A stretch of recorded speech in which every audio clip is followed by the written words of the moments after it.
नमस्कार, स्वागत आहे तुमचं सुषमाज किचनमध्ये। आज आपण आमसुलाची चटणी बनवणार आहोत।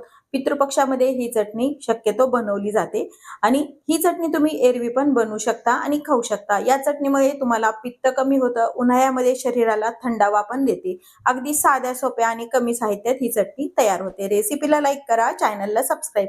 आमसुलाची किंवा कोकमची चटणी बनवण्यासाठी रेसिपीला सुरुवात करूया।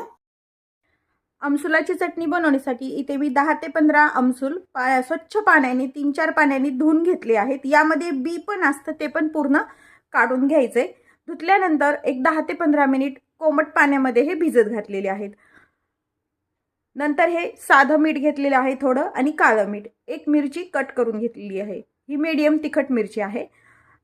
खोबऱ्याचे काप घेतले 10 ते 12 ओल्या खोबऱ्याचे, लाल तिखट, धने जिरे पावडर आणि गूळ घेतलेला आहे। आता हे जे ओल्या खोबऱ्याचे काप आहे ती यामध्ये टाकून घ्यायचे। त्यासोबतच आपल्याला ही मिरची पण टाकून घ्यायची आणि थोडंसं मिक्सरवरती हे फिरवून घ्यायचं।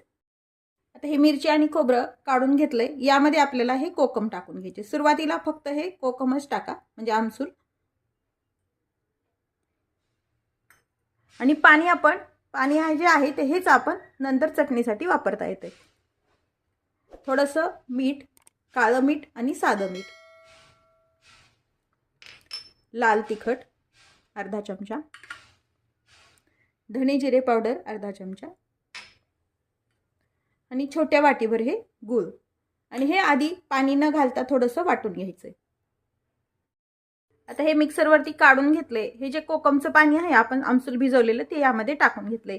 पाण्याचं प्रमाण तुम्हाला चटणी कितपत घट्ट आणि पातळ आहे असं तुम्ही वापरायचे। थोडंसं पाणी मी यामध्ये अजून टाकून घेतलीये, साधारण छोट्या अर्धी वाटीभर पाणी यामध्ये आपण टाकून घेतले आणि आता हे पुन्हा मिक्सरला फिरवून घ्यायचे।